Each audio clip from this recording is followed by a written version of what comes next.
Okay, so today I'm going to talk to you about audacity. But before we do that, I want to ask you a question.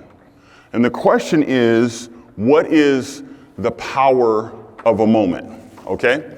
What is the power of a moment? I want you to think about that for a second. Because very recently, we saw what the power of a moment means. This month, University of Michigan Wolverines won the national championship. Shortly after that, Coach Harbaugh went to the NFL. The power of seizing a moment. We also saw recently the power of a moment, right? And so, should we have kicked the field goal, man? There's a huge debate whether we should kick the field goal. You're saying no. How many people would say, don't kick the field goal? All right. How many say kick the field goal? All right. I'm in the kick the field goal camp. To not kick a field goal at 4th and 2 was absolutely insane in my mind. But I digress. The power of a moment. The power of a moment is only seized when you seize that moment. As you look at this picture here, this was a moment, wasn't it? Everybody's nodding their head. This was a moment. It's one of those things where because Brandon Ayuk caught the ricochet, it changed the trajectory of what we were watching. The power of a moment. So I want to tell you about a time where the Steelers and the Jets were playing a game and it was a tie. It was a tie game. Now, when I talk about the Steelers and the Jets, I'm not talking about the Pittsburgh Steelers or the New York Jets. I'm actually talking about the Sacramento Steelers and the South Sacramento Jets. And you're saying, I've never heard of them before. That's because when I was a little guy playing football, I played for a team called the Sacramento Steelers. I don't know if we call it's Pop Warner anymore. I think it's Rocket Football. And so I was playing Rocket Football about 100 or 200 years ago. And my dad was the coach, and my uncle was the defensive coordinator. My dad was also our offensive coordinator. And we were playing the Jets, as I already said. And they weren't very good and we weren't very good either. But somehow, according to something, I don't know, when it came to the scheduling or whatever, the winner of this game, this last game of the season, would qualify for the playoffs. And so it was a hard fought battle and we were tied 6-6. We had the ball on our side of the field. We called timeout. I think we were like at the 18 or the 20 around there. And we all huddled up. And my father gave us the game plan. And what he decided to choose was that we would go with a fullback dive. Now, I don't know how much you know about football, but whether you know a lot or a little, if you've got 80 yards to go in a relatively short amount of time, you do not call a fullback dive. That's like one of the worst things you could ever call. And so you're looking at maybe 3 to 8 yards at best, but you don't go 80 yards on a fullback dive in almost every circumstance. I told you my dad was the coach. My uncle was the defensive coordinator. I played tailback. And so I remember this moment. Our quarterback, his name was Taurus, and he got behind the line. Ready, set, go. He went to hand the ball off to our fullback, A.J. Jennings. A.J. Jennings came through the line, and A.J. Jennings was he was a bigger kid. And he was one of those kids, for those of you that have played rocket football, you know that you have weight limits, okay? He was the dude that we didn't let eat for 5 days before the game. And so he was a bigger guy, and he came to the line too high, all right? So for those of you that know, when you get the ball, you got to stay low, right? So he came through the line too high. And when he came to the line too high, he got hit. Pow! Right in the chest. When he got hit in the chest, the ball went straight up in the air. Now, my job as the tailback was to do one of these numbers. So I'm here, we're running an I formation.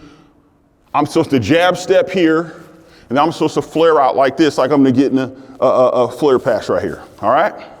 So Taurus takes the ball, hands it off to A.J. Jennings. A.J. Jennings takes the ball, steps to the line, gets hit in the chest. Pow! Ball goes straight up in the air.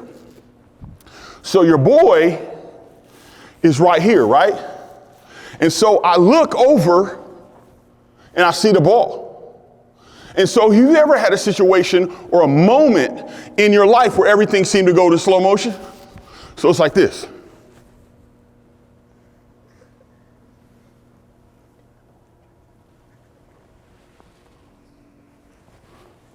So I'm looking at the ball, goes up, I catch it. Bam, okay? So I catch the football out of the air after A.J. Jennings got hit, after Torres handed the ball, after my dad called a fullback, Dad, we got 80 yards to go. So I catch it, bam. I throw a move, okay? All right, then another one, I bust into the line, right? So now I'm past the line of scrimmage, I'm 5 yards. So again, we got 80 yards to go. 80 yards to go, tie game, South Sacramento Jets, Sacramento Steelers, tailback, Taurus, A.J. Jennings, my dad, my uncle, all of that. So I catch the ball in the air, slow motion. Boom, throw two moves, I start going up the sidelines, 20, 30. Then the crowd starts going crazy when I start going, because people in the stands, the crowd starts going crazy when I start going up the field. The crowd starts going crazy when I start going to, man, that's not, that, you know what?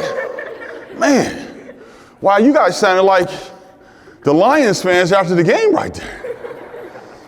Anyway, so I'm going up the field, 30, 40, 50, 40, 35, 30. I go up the whole through, score a touchdown at the end, and everybody goes crazy. There you go. So I score, right? I remember going into the end zone, everybody's mobbing me. I'm so excited. I'm starting to tear up. It was crazy. And it was one of those things that I've never forgotten. It was the power of a moment. So my question to you is, what does your moment look like? What does your moment look like? As a leader, as an influencer, as a student, as a person, what does your moment look like? I was having a conversation with a friend not long ago, and we were having a conversation about leadership, about parenting, about fathering, about art, about business opportunities and partnerships that we were going to forge and different things that we were going to do because we were already doing cool stuff together. He lives on the other side of the state because I grew up in California. We were at an event in the New York area. We were spending time in Brooklyn at an art museum. And at the beginning of this year, I found out that he had passed away. And it made me think about this thing called the power of a moment.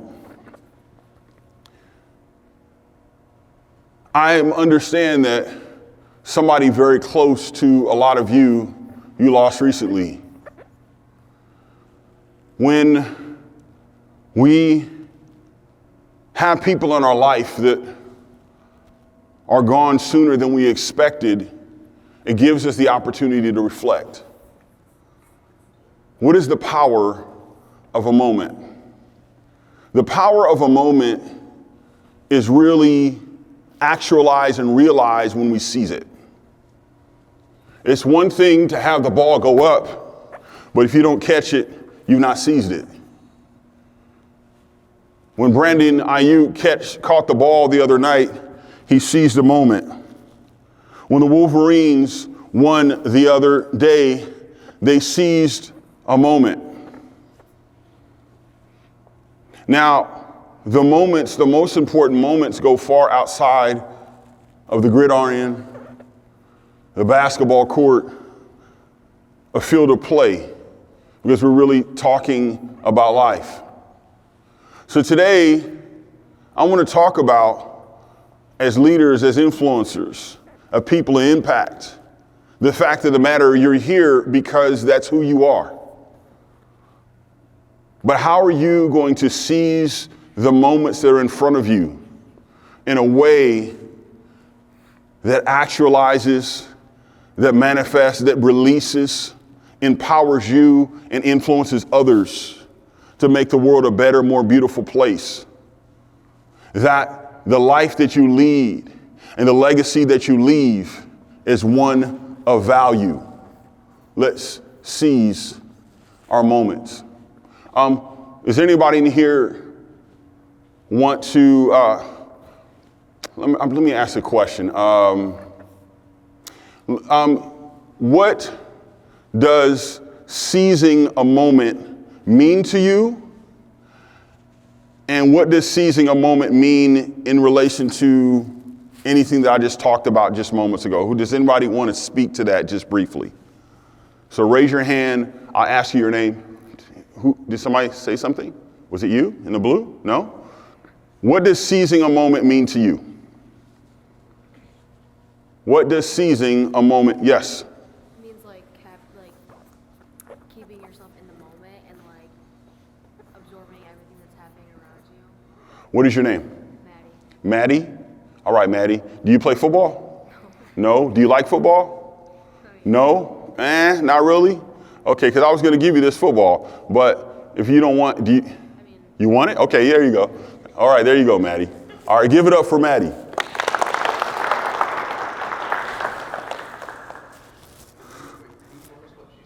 What's that? I'm sorry. She said staying in the moment, grabbing a hold of the moment. Can you say it again, Maddie? I just said like staying present in the moment and like absorbing everything that's happening. Staying present in the moment and absorbing everything that is happening to you. So how do we seize our moment? So we talked about what the moment is. We talked about what happens when you seize it. The question is, how do we seize it? So how do we seize the moment? The moment happens. We understand if we seize it, things happen. But the question is, how do we do that? Somebody answer that for me. What is that? How do we do it? Yes, sir. What's your name? Jack Pullman. Jack Pullman. Bowman. All right. Thank you, Jack Bowman. How do we seize the moment, sir? Focusing on it. Focusing on it. You play football? All right. What position do you play? Running back and linebacker. Running back and linebacker. That's cool, man. What year are you? I'm a sophomore. You're a sophomore? Okay. All right. You look like you're a serious man. All right, Jack. Say it again. Focusing on the moment. On the moment. Someone else. How do we seize the moment? Yes, in the back. Taking control of the situation. What is your name? Michael Henderson. Everybody's doing last names today. Okay, very official and formal. My name is Julian Newman.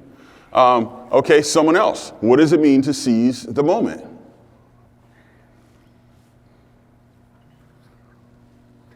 Yes. Just like capitalize on it. Capitalize. Tell me what capitalize means. Like just take full control. Taking full control. What's your name, sir? Wyatt Scarra.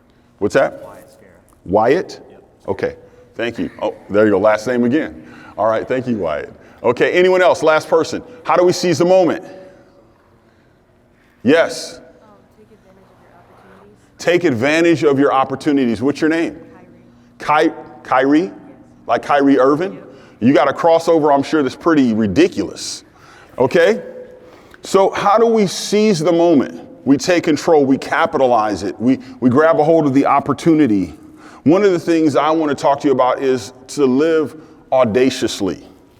Living audacious. To live audacious means to live boldly, to have courage, the bravery to do something or say something that you're supposed to do. Have you ever been in a situation or a circumstance when you felt like you were supposed to say something, but you were afraid to say it? And if you said it, it could help, but it would take, or you'd have to risk something in order to say it. A couple of you have already done that. I asked a question and it was like, okay, do I want to be a person that says something, all right, that responds? Okay, Maddie responded, all right, and many others, Jack, Wyatt, Kyrie, Michael responded. And so we took a risk. So how do we live audaciously? We have to develop our vision and we have to find our voice. Okay? So my question to you is, what is a vision? Yes, Michael. A goal or a plan. Thank you very much. A vision is a goal or a plan. Okay, can you guys still see the screen? Okay. A vision, a goal, or a plan. Okay? Does anybody else have something to say about vision? What is a vision? Yes, what's your name? Layla. Layla, what's up, Layla? It's like how you want the future.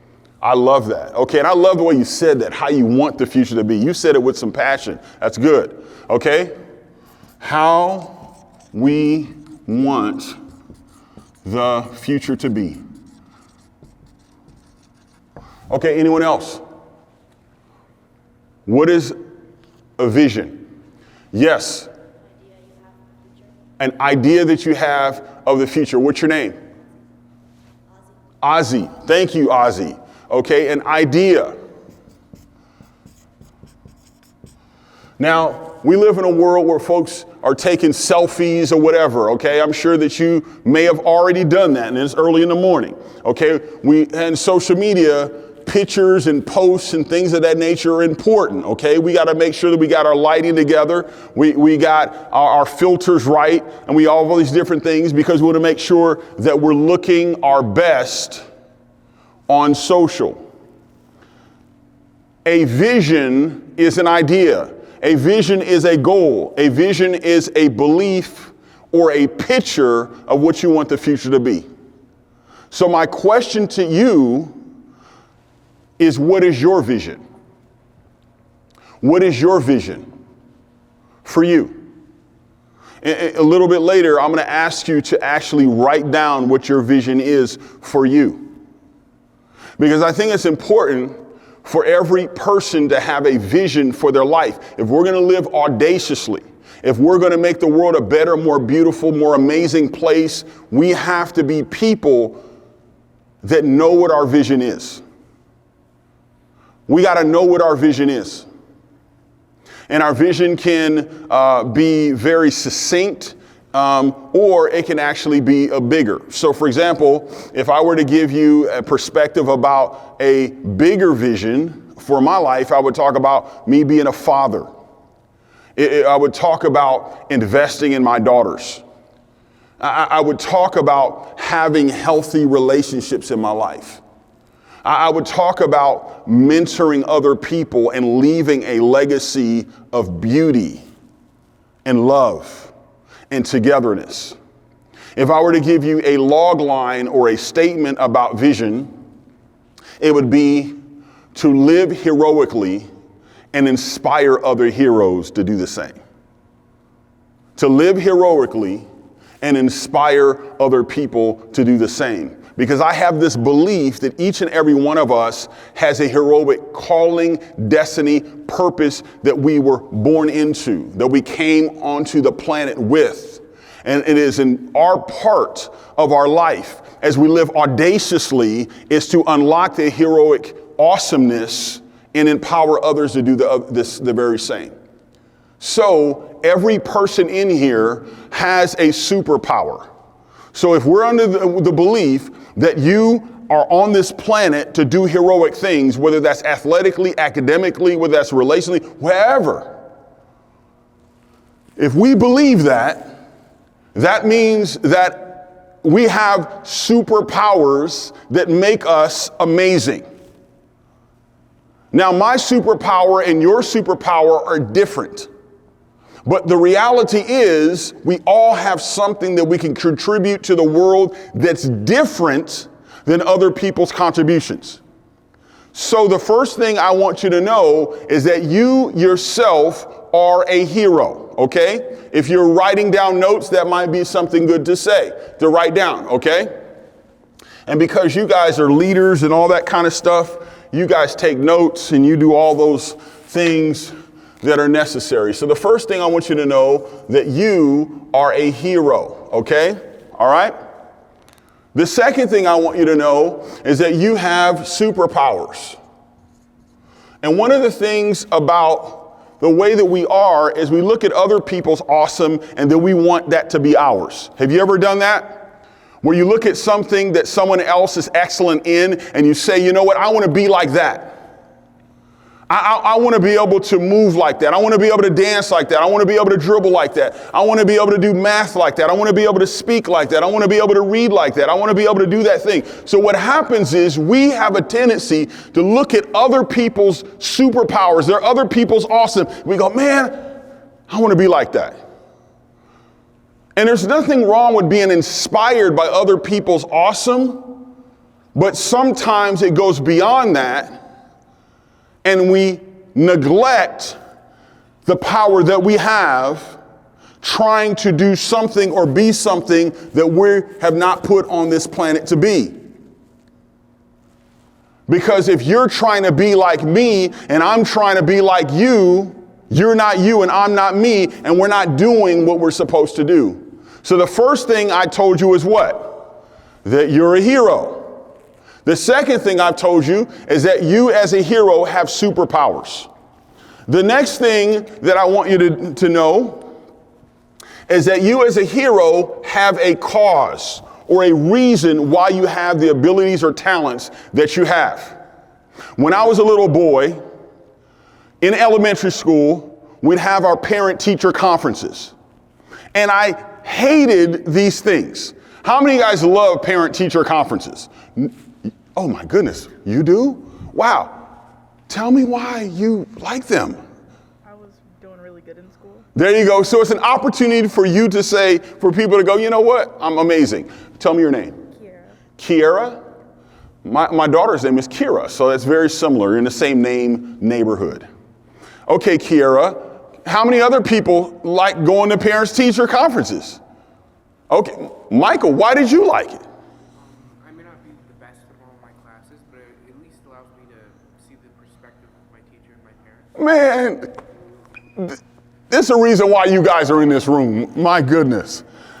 I never wanted to be in a parent-teacher conference. And the reason why I didn't want to be in a parent-teacher conference is because my teachers said the same thing every year.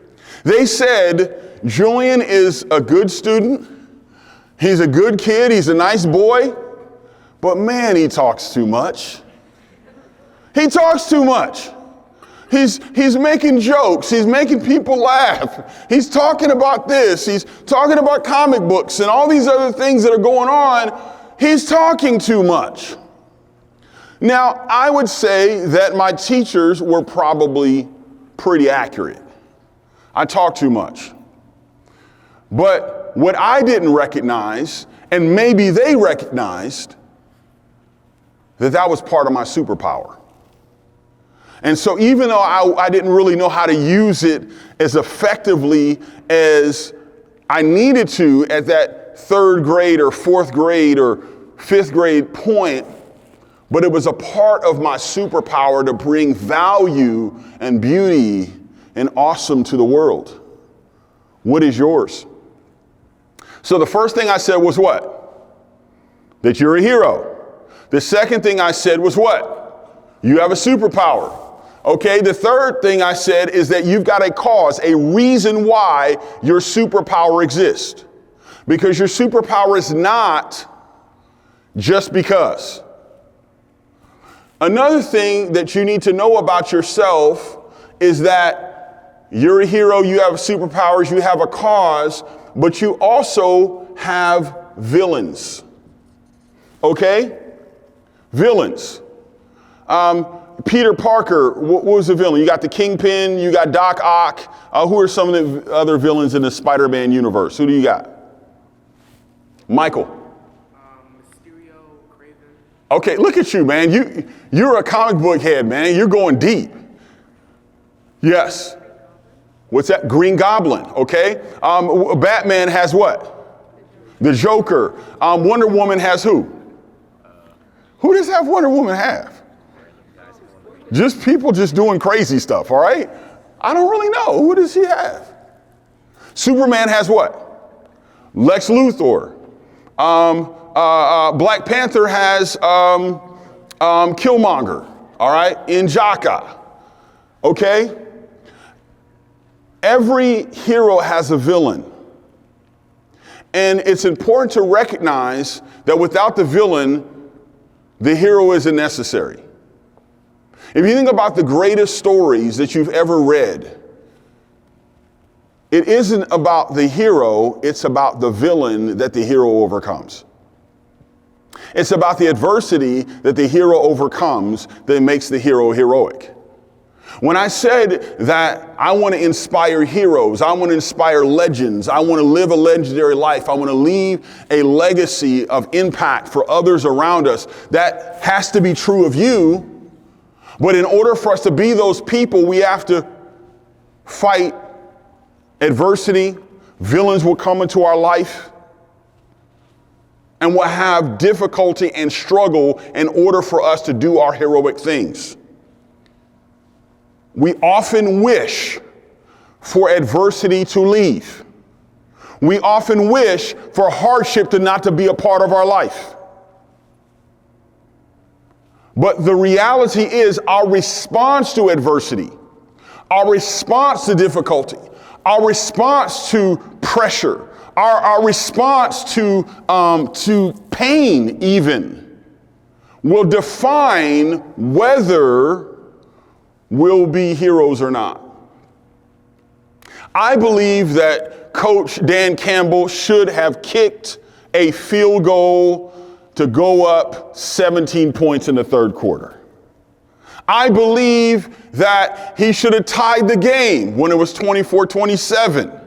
And when he didn't, and I'm not a Lions fan, but I got a lot of people in my life that are Lions fans, I was pulling for you guys like, come on, man, let's win this thing. But even though I disagreed with that decision, I respected what he said afterwards. He took responsibility for his decisions. He was sad that the outcome isn't what he intended, but he didn't run away from the hardship. He didn't run away from the difficulty. In fact, he embraced it. And I believe that every person that's going to live legendary, every person that's going to live heroically, every person that's going to live as a leader of real influence and impact, they have to be willing to embrace adversity. Another thing about you beyond villains is weakness. Okay? What is Superman's weakness? Kryptonite, right? So we all have kryptonite, things that weaken us, things that break us down. And so we are a hero, we have superpowers, we have a reason, we have a cause, we have villains that will come our way, adversity that will come, but we have weaknesses. So the question is, what do we do and how do we respond? How do we seize the moment as people with weaknesses? Well, we also need a team. Who are the people that are around you? Are the people that are around you empower you? Do they lift you up? Do they encourage you? Do they strengthen you? Do they add to you? Or or do they subtract from you? What type of people are in your life? There's a phrase, a saying, a text in a book that says, bad company corrupts good character. Bad company corrupts good character. So that text, that line, that sentence, that scripture is very powerful. Who are the people that are on your team? Who are the people that are in your life? Because if the people in your life don't add to you, if the people in your life don't multiply you, don't inspire you to be awesome, don't challenge you to say, hey man, don't do that. Hey, please don't do that. Come on, girl, that's not what we do. I'll tell you a funny story about a friend that I met in high school, and we're still friends to this very day. We're on campus. I think I was a freshman or sophomore. His name is Langston Abdullah. Maybe he'll watch this video at some point. But anyway, and this is a true story. So he's walking down the hallway. I'm walking in the other direction. He makes a comment, and in his comment, he uses some profanity. All right? And he makes the statement using profanity. I stopped him and I said, hey man, we don't talk like that around here. And he was like, and from that moment forward, we didn't use profanity, or he didn't use profanity around me. Because I said, if we're going to rock together, if we're going to be together, these are the standards in which we're going to exist. My question is, who are the people that are around you? What standards do they have, and what standards do you have in the community that you have? So, you're a hero, you have superpowers, you have a reason to cause, there's villains that come at you, adversity that comes, you have weaknesses, you need a team. You also need a refuge. What do you do to get your energy back? What do you do to get your energy back? What do you do? What do you do? Yes. You listen to music. What's your name? Kira? Okay, that's what I'm talking about. All right. Someone else. Yes. What do you do? You lay in your bed. There you go. Okay, what's your name? Ella? Thank you, Ella. Powell? Ella Powell. Everybody's doing the last names. My goodness. What do you do to get your energy back? Someone else. Yes. Draw. You draw. Okay, I do some of that. And one of my daughters is an amazing artist. Tell me your name. Next. Next. Thank you. So there was a hand here. Same, you draw. Okay. Yes, in the back. Read. Okay, good. What's your name? Meredith. Thank you, Meredith. Michael. I usually play video games. Play video games. What do you play? Anything from Final Fantasy to Spider-Man. Okay, cool. All right, good. I heard Spider-Man's amazing. Jack. You play Madden. Okay, what team do you use? Lions. You leave the Lions? Okay, good. All right. Hardcore. Yes. Endless boneless wings. What? What'd you say? Endless boneless wings? All right. Okay, all right. Thank you. Okay. Thank you, Wyatt, right? Okay, excellent. Someone else, what do you do to get your energy back? Yes. You hang out with your friends. That's good. What's your name? Addison. Thank you, Addison. Okay. So we all need can I give you a life hack? That's kind of what we're doing here today. So I want to challenge you to do something that you probably have not done in years, if ever. Everybody in here has a mobile phone. I would assume. I am going to challenge you as a friend and ask you to take 24 hours, turn your phone off for 24 hours. What do you say? No? You can't do it? Turn your phone off for 24 hours. Read, rest, listen to music, journal, write, think, consider. In order for you and I to do and be everything that we're supposed to be, we have to have time that's uninterrupted. Because of the world that we live in, we're always being interrupted. Text message, a post, a TikTok video, this, that, and the other. There's all these different things that are crashing into our brain. In order for you to be excellent at the level that is up to your potential, you have to take time out. Because some of us, even when we're taking time out, we're not really out. We're still connected. I guarantee you, if you take 24 hours and disconnect and spend that time investing in you and the people around you, you'll be a healthier person for it. The reason why it's hard is because we're always connected and we're always looking for that next thing to, that next dopamine hit. And that's a whole nother conversation. But what I'm saying is, how many would say, I'm going to at least think about disconnecting? Okay? All right, good. You're thinking. There's some people in the front that did not raise their hands. So you're going to think about disconnecting. All right? How many would say, okay, I'm going to go beyond thinking and I'm actually going to do it? Boom. That's what I'm talking about. Good. I guarantee you, there you go. I guarantee you, you will be better off as a result. And then the last thing is your story. So every hero will have their story told by other people.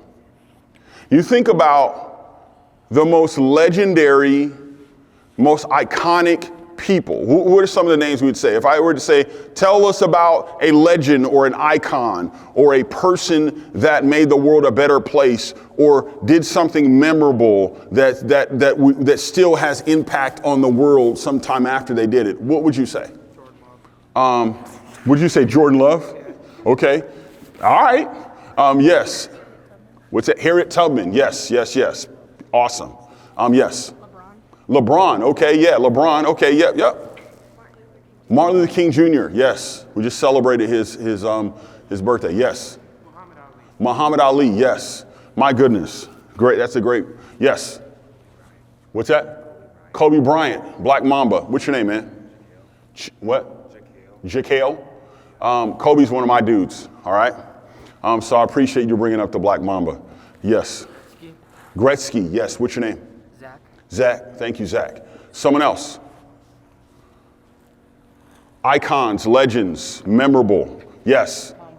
Tom Brady, yes. You know what? You kind of got a little Tom Brady thing going on. Has anybody ever told you that before? For real, bro, that's crazy. Wow. Yeah, very handsome, very handsome. There you go. You're a quarterback too?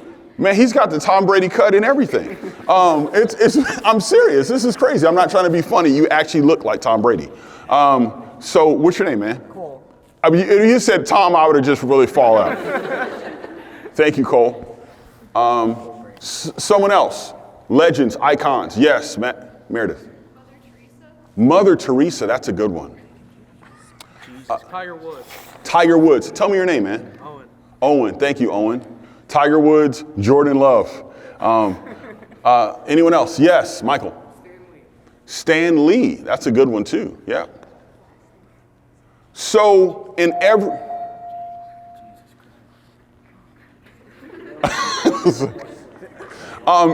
person that we named, I would say that most of us have not met those people that we named. But we know the story of those people because we've told their story and other people have told their story to us, or we've read about their stories. So your life will impact other people, and your life that impacts other people will be told by other people to other people. So what type of story do you want them to tell?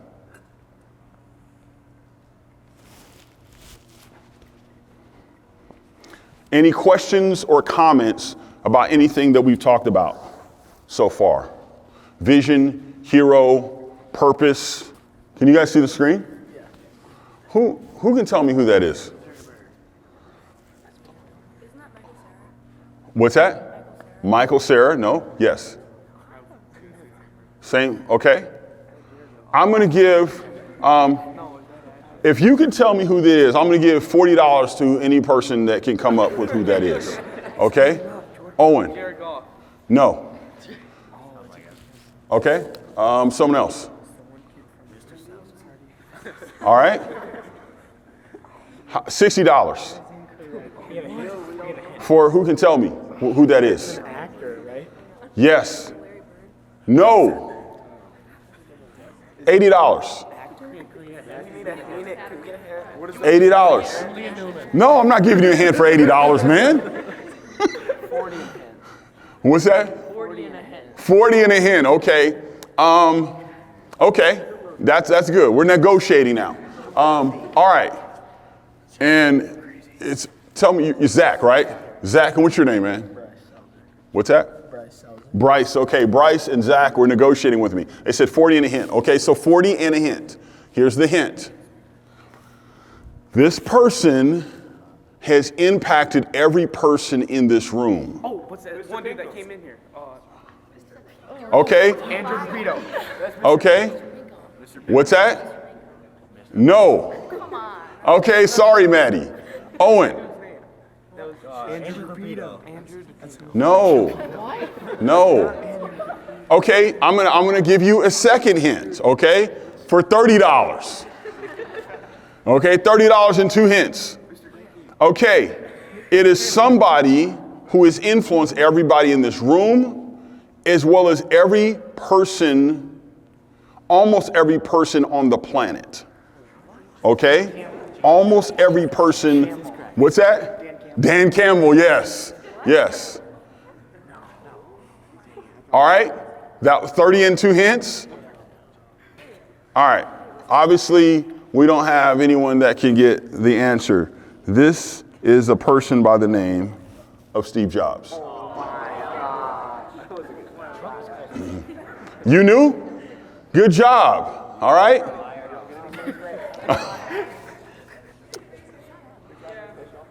So it's Steve Jobs.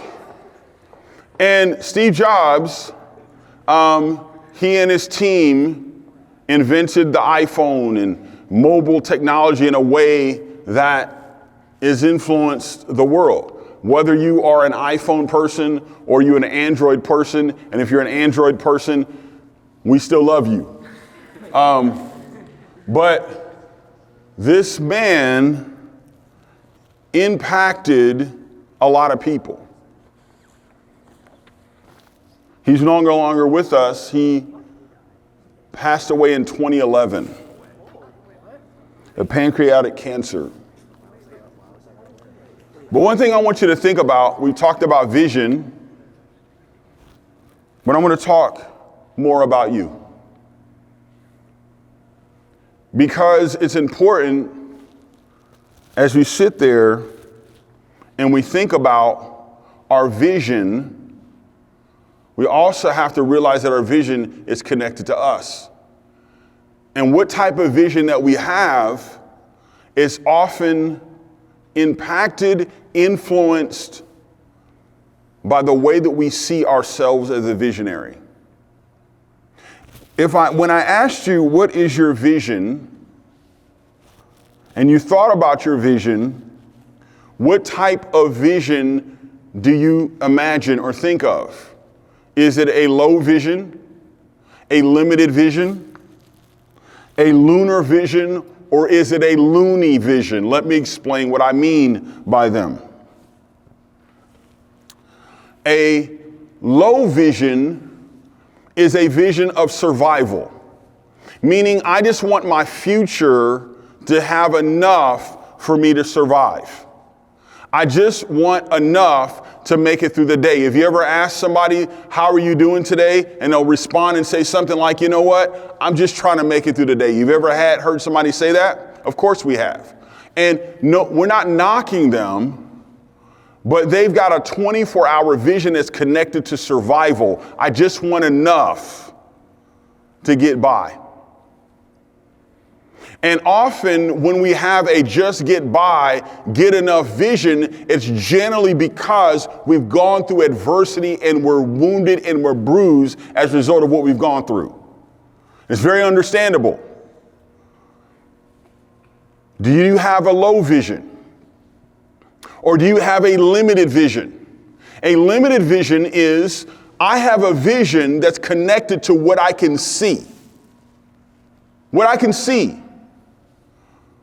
I've seen this, so I have a vision for the this that I've seen. There's people in my family that have done this. I have a vision that's connected to what I can see. I have a vision connected to what I can touch. I have a vision connected to what I've observed, what I've heard about, what I've read about. There's nothing wrong with having a vision connected to what we can see, we can feel, we can touch, what we've read, what we've experienced, or what we've observed. There's nothing wrong with that. But do we have a lunar vision? This is a place where dreams and imaginations converge. Where it's like, you know what, I imagine this, and maybe there's no one in my space, or no one in my family, or no one in my neighborhood, or no one in my community, or no one in my school, or even my state. But I dream and I imagine this, and I have a vision in that regard. It's like a moonshot. I have a vision that's connected to the moon. It's a moonshot. It's way up there. But then there is a loony vision. And when I say loony, I mean like Looney Tunes. I mean like crazy. It's interesting that Steve Jobs, there was an Apple commercial that talked about visionaries and icons and legends. And in that, they talked about, this is for the crazy ones. A loony vision is connected to something that no one has ever seen before, the unprecedented. I think Meredith brought up Mother Teresa. What Mother Teresa had a vision for was unprecedented. When we talk about Steve Jobs, it was unprecedented. When we talk about Harriet Tubman, it was unprecedented. We talk about Dr. King, it was unprecedented. It had never happened before. And we're still trying to actualize and make real the dream that he talked about in August in 1963 in the March on Washington. It was unprecedented. So my question to you, leaders, influencers, legends, heroes, do you have an unprecedented dream, an unprecedented vision? Something that sits inside of you that if you make this contribution, we're all going to be better people as a result of what you have put out into the world. What is your vision? Is it low? Is it limited? Is it lunar? Or is it loony? What is your vision? This right here, I love. I love this rubric, this matrix. But I'm going to tell you because I'm going to write it down here, all right? So,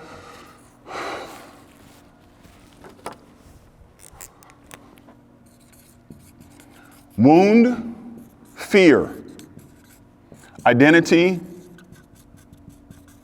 essence.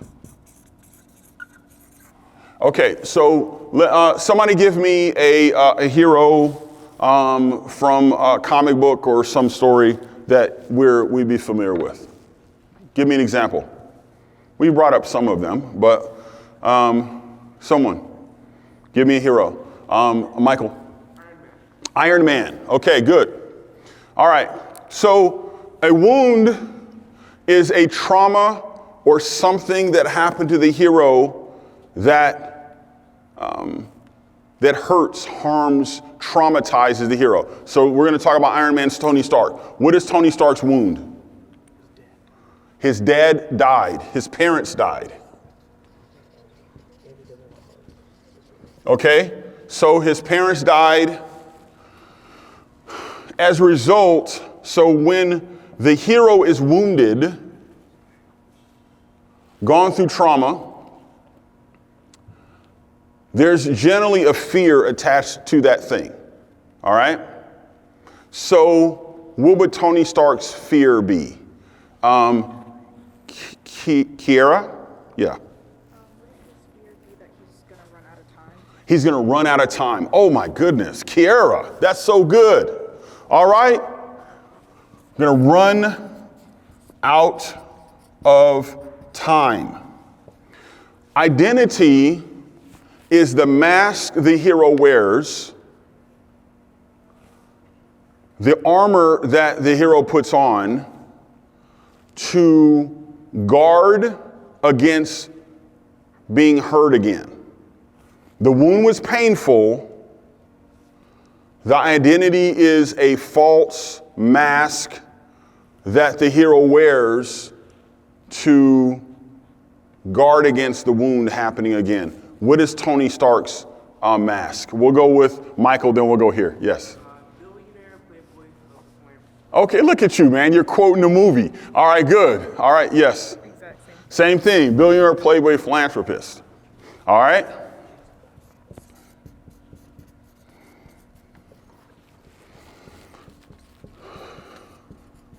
Which one was that? Was that in Avengers?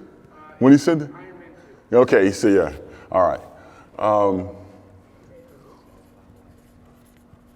In essence, is who the hero really is. Healed of the wounds, rejecting the fear, casting aside the false mask and identity. Who is Tony Stark's at an essence level? Kiera. He becomes a caretaker. He becomes a protector.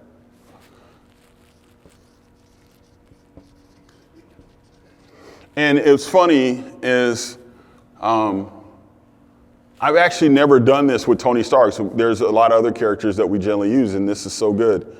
He becomes a protector in a way that his parents weren't for him. And so, great insight. So the reason why I bring these things up is because each and every one of us have experienced wounds. We have fears. We put on falseness to protect ourselves.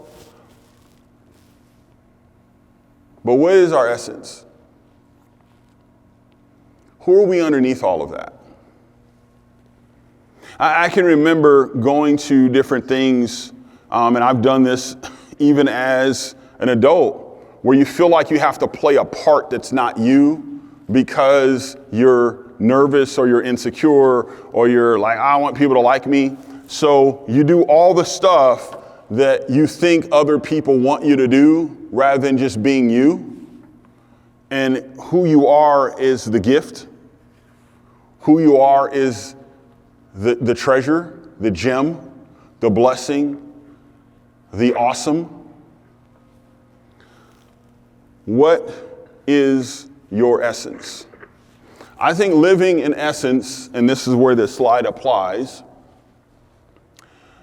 is with wisdom, where the hero has knowledge born and gained from trouble and trial. It's wonder. The hero believes and hopes in the unseen. Vulnerability, where the hero lives without the mask. Authenticity, the hero living unashamed of their scars. Living in our essence doesn't mean our wounds didn't happen. Living our essence doesn't mean that fear tries to creep into our life. Living our essence doesn't mean there will be times where we're tempted to put on that mask or that armor again. Essence is understanding those things and being able to overcome. Remember we talked about adversity? The hero is only heroic when there's adversity that comes the hero's way.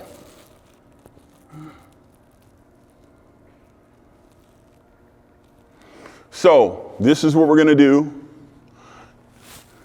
And we're going to continue our conversation. Hopefully you brought something to write with and write on. If not, I'm sure you have mobile technology that will help you. I'm going to ask you if you're using your mobile, I'm going to ask you not to text, not to post, not to do any of that. If something comes through, don't read it. If something flashes by, don't pay attention to it. You can get to that later. As you're doing this, I want to ask you if there's a question or comment about anything we talked about. And as you're thinking about your question or comment, I want you to think about what did you think? How did you feel? And what did you come to know? Over the last 45, 50 minutes, what do you think? How do you feel? What did you come to know? Somebody, talk to me. What did you think about what we talked about? How did you feel about what we talked about? What did you come to know as a result of us talking about it? Yes, Maddie. I think that a lot of people know that you have to go through all these steps and that you are going through all these steps. But I think that people don't know how to cope with it and work through it, and then also don't actually know the depths and what they're actually feeling or what they're actually going through. Mm-hmm. So to summarize what Maddie said, she said we know the what, but we don't know the how. I know what, I know this stuff, but how do I engage that? So thank you. Excellent point. What did you think? How did you feel? What did you come to know?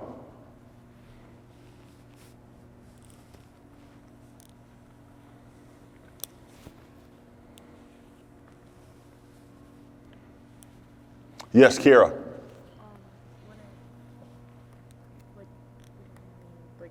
Our own. Yeah. What did you think? How did it make you feel? What did you come to know? I thought that being influential, you had to put down your past to overcome it, but you actually have to embrace it to get strength. Oh my goodness. Okay, so that's really good. She said her perception was to put away your past to live heroically. I'm paraphrasing. But you now are coming to recognize what? That you have to embrace it to gain strength. You have to embrace it. You have to heal from it. You have to process through it. So when we deny our pain isn't pain, then we're not telling the truth. Denying that we're hurting, denying that was hard, denying that was difficult does not help us in its difficulty or in its pain. We have to be honest about it. You know what? That hurt me. I got to be honest about it. Man, that took the wind out of my sails. I got to be honest about it. You know what? I feel discouraged right now.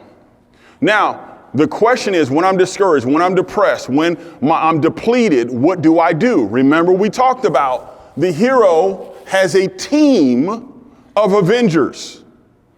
The hero has a team, a Justice League, a community of people that rock with them.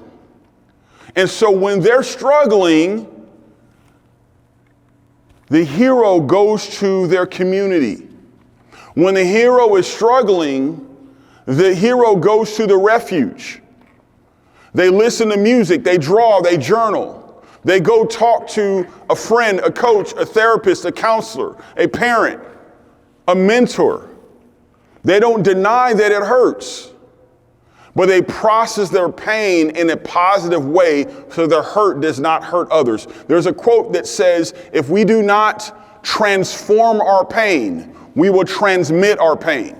What that means is if I don't transform the pain that I've got, the wounds that I've received, I'm going to give those things to others.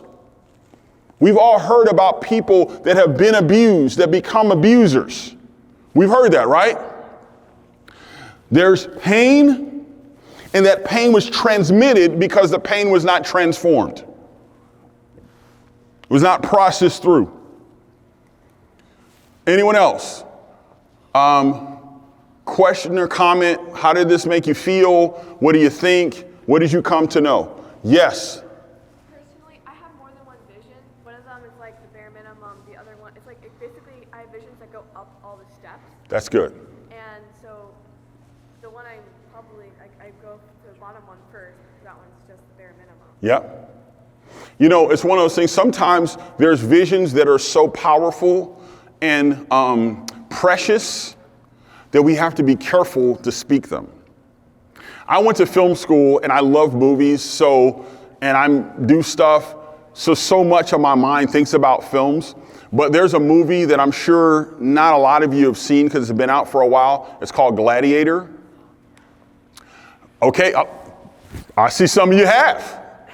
And there's a moment in there where Maxus Aurelius speaks about Rome. And the vision for Rome is so precious, you can barely speak it.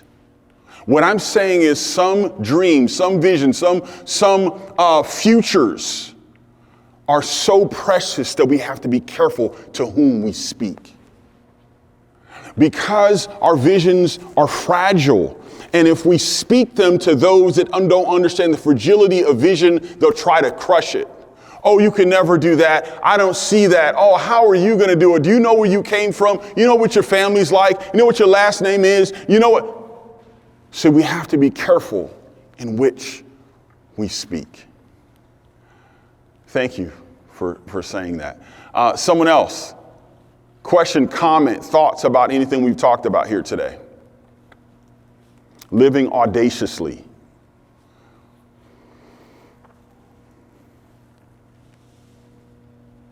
What is your name? What do you think? Yes, you. Marissa. What's up, Marissa? Hey. What do you think about this? I think it's eye-opening, within myself. Mm-hmm. Just trying to apply what you said and how I can do that in my life. Mm-hmm. Yes, Michael. Thank you. I feel like this was inspiring. Yeah. I've learned a lot of what you said before, Uh-huh. but I've never really put it together. Like I can do these steps, and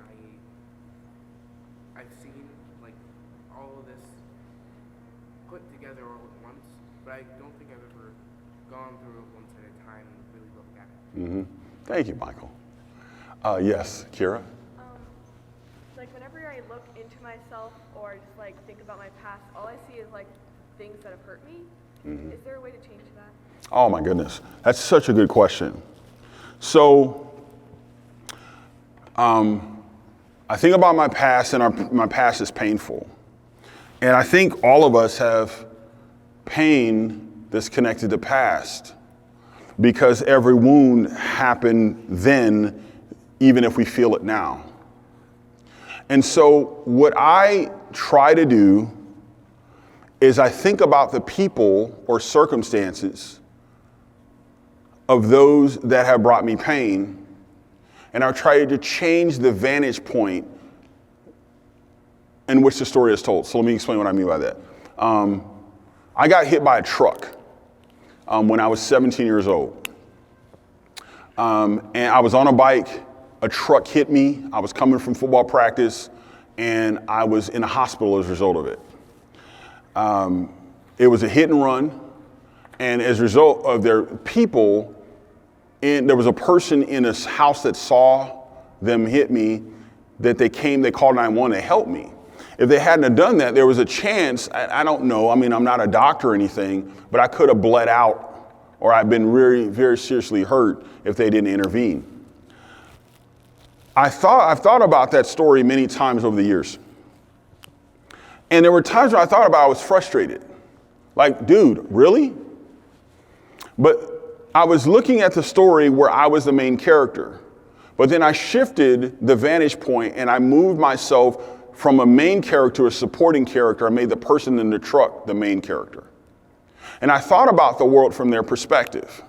I thought about maybe they were on their way to their third job. They had worked all night. They have a mother who's very sick. And because their insurance is insufficient, they have to do these things to make money And as a result of the fatigue, this person wasn't paying attention and it hit this kid that was on a bike on a Thursday evening. And they got scared and they ran. Now, I don't know if that's the story at all. But rather than seeing that person as evil, I look at my past empathetically. Because I recognize that me being angry at the person in the truck is not going to do me anything. And part of my freedom is freeing other people, even if it's just in my heart. Now, there's this thing that we often talk about in the context of faith communities, and it's this thing called forgiveness. And forgiveness is one of those things where we free ourselves by letting go. When I think about my past pain and those that have helped cause it, as I see them empathetically, as I see them from a different vantage point, it helps me release them. And it helps me release myself. It doesn't mean that I have to let harmful people into my inner circle or even my outer circle. Forgiveness doesn't mean you get to run roughshod over me. But what I do believe that as we process our pain through trusted friends, family, coaches, mentors, counselors, therapists, et cetera, it allows us to frame our pain in a way that produces power rather than eliminates it. So let's break it down again. So when I look at my past, it feels painful. So I travel back in the multiverse into the past, okay? Now I'm in the past. Now I'm in the multiverse. I've changed the vantage point. How do I see this person that has caused me pain empathetically? Did someone hurt them? Did someone harm them? Did somebody impact them? Did somebody damage them? And as a result of them not transforming the damage and the pain, they've transmitted it to me. And because I'm a person that's going to live heroically, and my superpower is going to heal and not hurt, I have to deal with and heal the hurt that has been given to me. Villains, going back to our 8 truths, villains are like heroes. The only difference is how they deal with pain. Tony Stark could very easily been a bad guy if he processed his pain differently. You think about Vader, you think about Thanos, you think about all the different folks. There are people that have experienced pain or trauma, and instead of transmitting or transforming their pain, they transmit their pain on other people. And we, as folks outside in the real world, we do the very same thing. So that's a big question. I hope that some of that was helpful. Anyone else? What did you think? How'd you feel? What did you come to know? Or maybe a question. There was a hand here in the back. Yes. I really like the super power analogy. I just think it was like a different way of looking at your qualities and stuff. Yeah. Thank you for saying it. Tell me your name again. Addison. Here's the reason why, to me, that's very important. The reason why it's important is because we see ourselves and our gifts as not valuable, and we look at other people's gifts as being incredibly valuable and priceless. And in our celebration of their pricelessness, we devalue ourselves. We see ourselves as Dollar Tree. We see them as upscale Madison Avenue. You know what I'm saying? And so that's not how we should see ourselves. And because in the world of mobile technology and social media, we're always comparing. Oh my goodness, look at that. Oh my goodness, look at this. Oh my goodness, you see her hair. Oh, you see what they did. They went to this concert. They went on this trip. They took a picture of their food. They're on the beach. They've taken pictures of their feet and whatever, which can we just outlaw taking pictures of the feet? We don't want to see your feet. All right. If you take pictures of feet, stop it. We don't want to see that. If you want to take a picture of your feet, take a picture and keep it to yourself. We don't want to see that. Someone else, I'm sorry. That is really a pet peeve of mine. Go ahead, Kira. Another thing is, so I have tried to be myself multiple times. You said people will value you Yeah. like yourself. Except for all those times, I get knocked down every single time. So is there, like, what should I do in that sense? Here's what I would say. It goes back to 3 C's. And I spoke to one of them in terms of team. Community, conviction, commitment. Who is your community? So if your community is knocking you down, then you need to get another community. If your community is minimizing you, you need to get another community. Well, you might say, and I'm not saying you're saying this, all right? But someone could say, well, it's my family, all right? It's my dad, it's my mom, it's my brother, it's my sister. It's my cousin. Okay, so I can't get out of connection with my mom or my dad or the people in my inner circle from a family standpoint. So now what I have to do is I have to find a community that nourishes me, that replenishes me, that gives me energy rather than it takes it away. And I have to be confident with who I am versus who they say I am. Let me give you an example, all right? 2 stories, 2 daddy-daughter stories, all right, that are very similar. And it just blessed my heart. So when my oldest daughter was about 9 or so years old, she was coming from dance. And I was taking her home. We went into the garage. We're getting ready. I said, get in there, take your bath, blah, blah, blah, school night, whatever. I think it was a Tuesday evening. She didn't want to get out of the car. She looked like she was about to cry. I'm like, what's wrong? And she's got really big, super big saucer eyes that are just gorgeous. And when she was little, her eyes are the same size now that she's in her 20s that she was when she was 9. So she has big eyes. She's looking at me and she says, well, there's these boys at school that are saying things. They said, I look this way, my eyes are this way, my lips are this way, saying all these mean things. And she said, there's boys at school saying it. And my first response was, who are these boys? Because I'm going to the school. All right?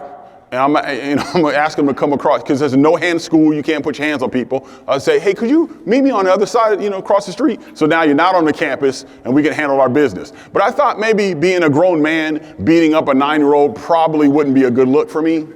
So I opted not to do that. So we started talking. She said all these different things. And I said, you know what? I said, you know what I see? I said, when I see you,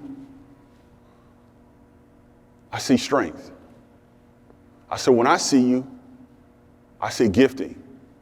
I see rhythm. I see creativity. I see power. I said, what your daddy sees is beautiful. And at that time, she's crying, I'm crying, we have a moment. Something I'll never forget. About a month or so ago, another conversation. But she said that somebody said something mean to her at school. And she got so upset about it, she started to cry. And she went into the bathroom to wash her face. And while she was washing her face, she said, I thought my daddy would never tell me that. My daddy says that I'm pretty. My daddy says, so she starts saying all these different things that her daddy says. So she went and told her daddy. And her daddy was like, oh my goodness, let's have ice cream. And the reason why that's powerful is in the first story, I was giving vision to her older sister. In the second story, she had grabbed a hold of the vision that I had given her. So the vision in her was bigger, stronger, more impactful for the vision that we're trying to give her. This is who I am. I'm not who you say that I am. So when you have people that try to knock you down, it's like those back in the day when I was a little dude, we had weeble wobbles. All right, you guys know what that is? All right. Some of you guys are like, what? What's going on? Okay, weeble wobble was like this, it was often an inflatable thing that was heavy on the bottom. And you would go and you would punch it as a little dude, and you maybe on Christmas you'd beat that thing up. Or I remember, I think I had a Muhammad Ali one. You could punch it back, but it would always pop back up. Why? Because the base, the foundation was heavier than the top of the toy. And so we have to be the same way.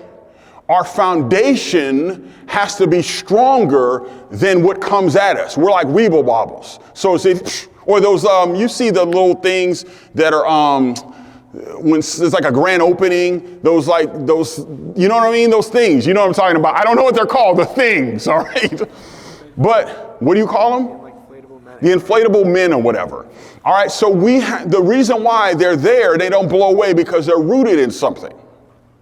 The reason why a weeble wobble doesn't topple over is because it has a foundation that's heavier than the thing that's coming at it. And so what I'm saying is that's how we have to be. That's how you have to be, Kira. When that thing comes at you, just, I'm back. Weeble wobble, poof, I'm back. Okay, you coming at me trying to knock me down. I get it. It hurts. I feel it. I'm going to process it through it positively, and I'm back again. Every visionary, every person of impact, every legend, every hero, every icon, every individual, every person, every leader has had people try to knock them down, but they refused to fall. And if they did fall, they got back up. You, me, us, we got to do the same thing. Anybody else? Yes. How can you overcome hate? You can't avoid like racial hate. How can you overcome hate? Oh man, racial hate, okay? Huge question. We live in a world where people are denying pain. Remember I talk about denial of pain. We're denying the pain of our past that has such racist and racial iconography. So you look back in the history of this country, you see lynchings, you see brutality, you see rape, you see the genocide of indigenous people, Japanese internment camps, Chinese Exclusion Act. We got all this stuff historically that's a part of our past. And some folks, because of the ugliness of yesterday, they deny yesterday ever existed. But when we deny our pain, pain just manifests itself poisonously in other ways. So how do I deal with racial hatred? What I do is I elevate myself beyond the circumstance or situation. It goes back to what Kira asked. That's not who I am. That's who you are. And I have found that people manifest hatred when they're afraid of the thing that they're pointing the hate at. And so I have to see myself the right way. I have to see myself as a person of power. I have to see myself as a person of impact. I have to see myself as a person of beauty. I have to see myself as heroic. I have to see myself as a superhero that's got superpowers, that has a reason and a cause that those superpowers exist, because my job is to be a hero living heroically, inspire other heroes to do the same. I'm a legend. I'm an icon. I am a history maker. That's who I am. When I understand who I am, when you come at me with foolishness, I'm not worried about that because I recognize foolishness for what it is. So you have to do the very same thing. It says more about them than it says about you. My youngest daughter, we went to the African American Museum in Detroit. And if you go to the African American Museum in Detroit, and we've actually been to the one in DC, but she was littler and she doesn't maybe remember it in the same way. But we went there, and what's beautiful about that museum in Detroit is that it talks about the pre-enslaved African. Because Black history often is painful. It's trauma, it's enslavement, it's change, it's whippings, it's lynchings, it's subjugation, it's, mammy and all the other stuff. But what I told her is what I'm going to tell you. Is that there was a pre-enslaved African. And that African was a king and a queen that overcame and built things. And at the root of civilization were black people. All over the world, there's black folks. There's Spanish-speaking black people. There's Chinese-speaking black people. The history of Africans is global. And at the root of all amazingness were black people. So you descend from amazing folk that were kidnapped for a season, but that's not who they are. When I understand who I am, when I understand where I came from, when I understand that I'm rooted in something bigger than somebody's stupid comment, then you can hit me and I'm still good. That's what I would say to that. Any other questions or comments? Yes, sir. Tell me your name again. Jaquel? Yeah. Uh-huh. How do I see my vision without becoming fearful of failing? Say it again. How do I see my vision without becoming fearful of failing? That's so good. Okay, so how do I see my vision without being fearful of failure? Is that right? Did I get that properly? Okay, so oftentimes when we think about failure, it's a one-shot thing. You know that song, Eminem, You Got One Shot? And I believe that seizing our moment is connected to other moments. So you brought up Kobe Bryant, all right? One of my favorite dudes in sports. Jordan, Kobe, those are my dudes. If you think about Tom Brady, you think about Kobe, you think about Tiger Woods, you think about Serena Williams, these athletic icons. Every one of them endured great momentary setbacks prior to their rise. There's a book actually about Kobe Bryant, about his time. It's called The Rise, that I would encourage you to read if you're a reader, that talks about his high school years. It's a phenomenal book. After I read the book, I actually went to Lower Merion High School because I was in Philly for some work stuff, and I actually went to Lower Merion, and they got this big, they celebrate him well in that basketball gym. If you are a Kobe Bryant fan, I think it was in 1999. He was a rookie, 17 years old, maybe 18 at this time. They were playing the Utah Jazz in the playoffs. And it was a very close game. And he shot 4 air balls, and they lost the game. 4. And I remember watching the game like, bro, please don't shoot it again. And he did. And it was another air ball, another air ball, another air ball, another air ball, 4 of them.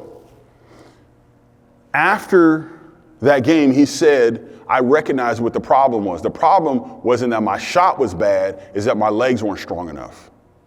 He said, I'd played so many games and I never played that many games in 1 year. So I had to recognize how to strengthen my legs. He said, if you watch the highlight, every shot is online, but it's short because I didn't have enough power. The mentality that he showed as an athletic icon was born out of setback. If he thought of, oh my career is now over because we lost the game and I missed these shots, then we never know about his story. But remember what I said about overcoming adversity. We exercise our superpowers and our heroism, our heroicness, our legendness by overcoming adversity, battling Goliaths and villains, invaders and Thanoses and all these other things, and we overcome. Yes, we're beat down for a moment. Yes, it hurts for a second, but you know what? Our ability to rise defines and refines our superpowers. We're better and refined as a result of failure or setback. And I don't even know if failure is the best term, because every time we have a setback is the opportunity to learn again. I've done a lot of speaking over the last 2 decades or so. I'm old enough to say that. But I can tell you, and I've told this to every person that I coach in public speaking, in order to be good, you have to not be. The reason how I got better is because I was way worse. And and I would go so far to say it's probably terrible. But when we're terrible and when we're operating in the ugly, before we get to the beautiful, we have to have a conviction and a vision that presses through the reality of what we see. So my vision is bigger than what I see. I want to be a good communicator, but I'm bad at it. But my vision is bigger than what I see. I want to be an NBA champion, but I shot 4 air balls. I'm going to be that because my vision is bigger than what I see. You know, I want to be a writer. I got all these rejection letters. You know what? I'm going to be that because my vision is bigger than I see. If your vision isn't bigger than you see, then your vision will always be limited. Because greatness never comes from what we see. Greatness comes from what cannot be seen or isn't easily seen. If you think about, how many know where a pearl comes from? How many knows what a pearl, how you get a pearl? Michael, where's a pearl come from? Pearls come from it's a small part of an oyster's smaller intestine. Very good. So oysters, clams, abalone, sea snails, all can create pearls. Pearls are the only gem that comes from a living thing. Everything else comes from under the ground. Everything of value takes effort. Pearls come through irritation. They come through irritation. They come through pressure. So your pearl, your superpower, your gift, your priceless contribution to our society and your vision is going to come through irritation. It's going to come through frustration. It's going to come through adversity. It's going to come through setback. It's going to come through betrayal. It's going to come from people saying, nah, man, no, man, or people that were down with you that aren't anymore. And your response to the frustration, the adversity, all the different things is going to produce in you. It's going to produce in you, that hurts, but I'm going to process through my pain. That's difficult. You know, I'm going to press through that. Oh, that's hard, but you know what? I'm going to keep going. And in doing that, you're going to find that not only are you going to heal, not only are you going to be closer to your vision, but it's going to refine your superpowers. So now, before you were shooting your laser beams wide, but now they're like this. Because they're refined over time because you process through that. And as a result, greatness begins to manifest. Someone else, question or comment. How much time do we have? Are we good on time? Okay, 20 minutes, okay, good. Any other questions, comments? Michael? So I'm looking to be an actor in the future, but I have some serious doubts about myself. Yes. It's nothing big, but I feel like they're going to affect me a lot in the future because I don't really know how to deal with them. Oh my goodness, you said you want to be an actor. Okay, is that what you said? Okay. So I have an answer for you, but I have a question for you. I have an answer for your question, but I have a question for you to answer. Who are your favorite actors now? Who are actors that you would say? Tony Stark's actor, Michael Cera. Uh-huh. Keith David.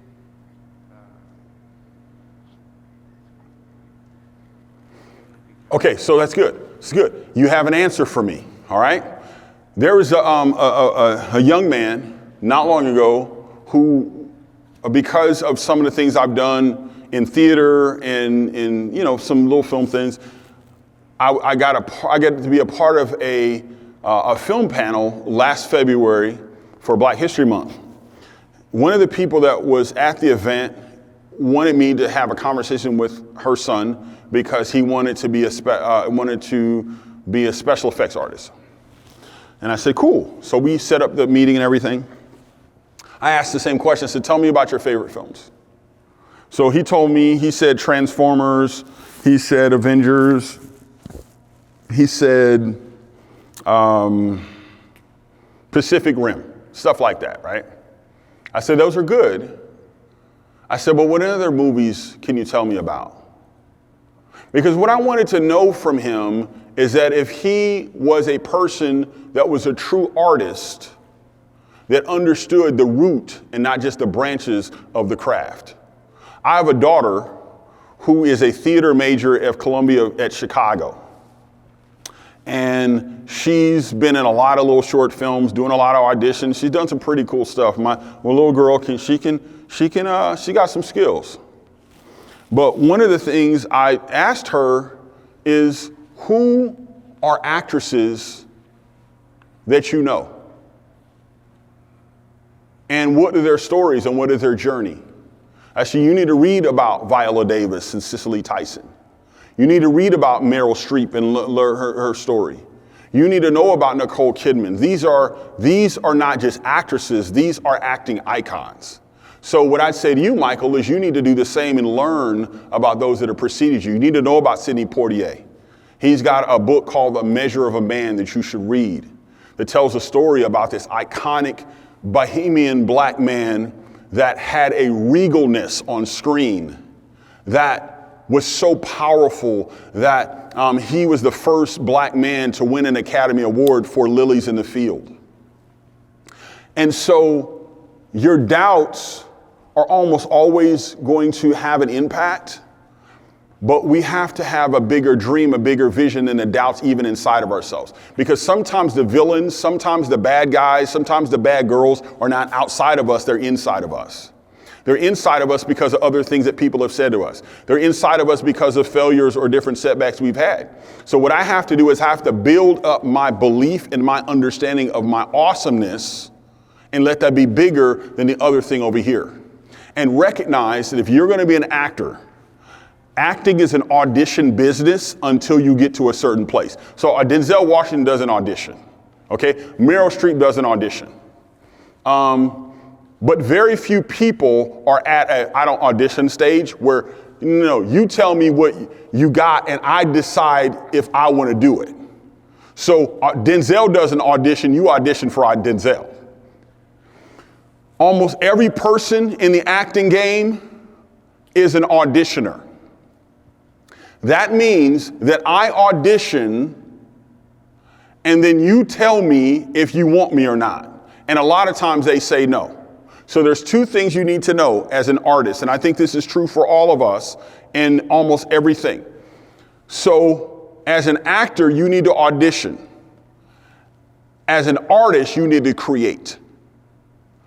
As an actor, I audition. I go to stuff, I do readings, I'm a part of the things. Will you cast me? Will you let me do this? Will you let me do that? So I'm going to do that. And I have to be willing to take no's. No, no, no. You're not the right this, you're not the right that. You're a little bit too tall, you're too short. I was really kind of wanting some of this and blah, blah, blah, blah. Whatever it is. No, no, no, no, no, no, no. So then is the yes inside of you bigger than no outside of you? My yes has to be bigger than that no.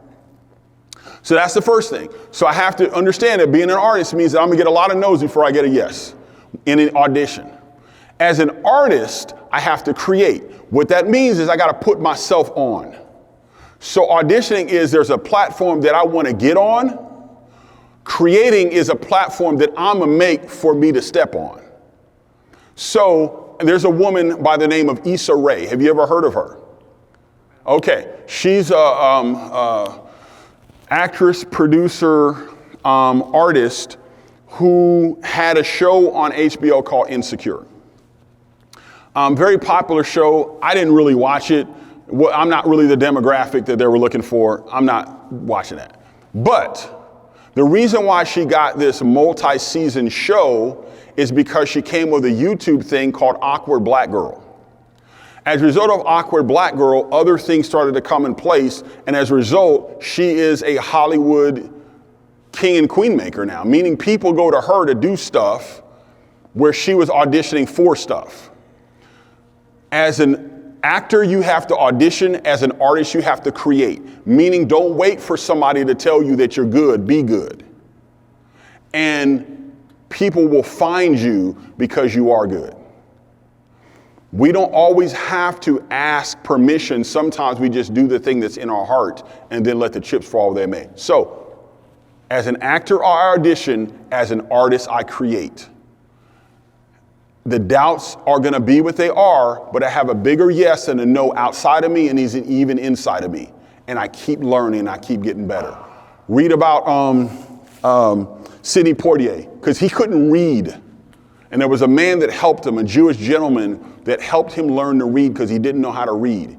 And he served as a janitor in an acting studio because they wouldn't take him.